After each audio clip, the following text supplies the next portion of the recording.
Black Wall Street, the Tulsa race riots, or probably most appropriately named, the Tulsa Massacre. At the turn of the 20th century, one of the most thriving, affluent African-American communities in the entire country was Tulsa, Oklahoma, of all places. But after a couple short decades, it would become the site of one of the most horrific pages in our nation's very horrific history. But before we get to that, we need to talk about how African Americans came to be in Oklahoma in the first place. See, unlike the slave states of the South, which have African American populations for obvious reasons, and the free states of the Northeast where many slaves escaped to, and many African Americans moved to later to escape the oppressive segregation of the South, Oklahoma was neither of those things. It was just a territory. And I bet if you had to guess how they got there, your first guess, or even your fifth guess, would not have been the Trail of Tears. You see, the 5 quote-unquote civilized tribes of the South, they owned African-American slaves. Now that history is a story for a different video, but when Andrew Jackson relocated all of these Native Americans to Oklahoma during the Trail of Tears from 1830 to 1850,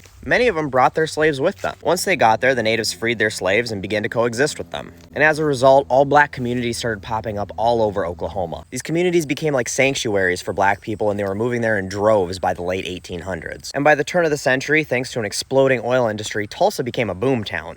And that attracted a lot of racist white people. And this gave entrepreneur O.W. Gurley an idea. He established a blacks-only town on the north side of Tulsa that would be known as the Greenwood District. And when Tulsa became a state in 1907 and implemented Jim Crow laws, it didn't take long for the Greenwood District to become a thriving community of black people trying to escape segregation in other parts of the state. And as a result, the community thrived. There was black doctors and lawyers and business owners. Hell, aviation was still in its infancy, and Oklahoma only had 2 airports, and yet 6 black families owned airplanes. And it was this success that led to the Greenwood District being called Black Wall Street. The irony was that the segregation instituted by the racist assholes to oppress black people was what was responsible for making the Greenwood District so successful. And the white people in Tulsa really couldn't stand the thought that there was black people doing better than them, so tensions began to rise. And these tensions came to a head when 19-year-old Dick Rowland, a black man, was basically accused of raping a 17-year-old white girl, Sarah Page, in an elevator. And even though Sarah said all he did was grab her arm, they arrested him anyway. After a lynch mob showed up for Rowland outside the jail, 50 or 60 armed black men showed up to aid the sheriff in Rowland's defense. So then a bunch of white people went and got guns and came back. Then a group of white people started beating up a lone black guy. A couple black store owners came out, told them to stop, and they didn't.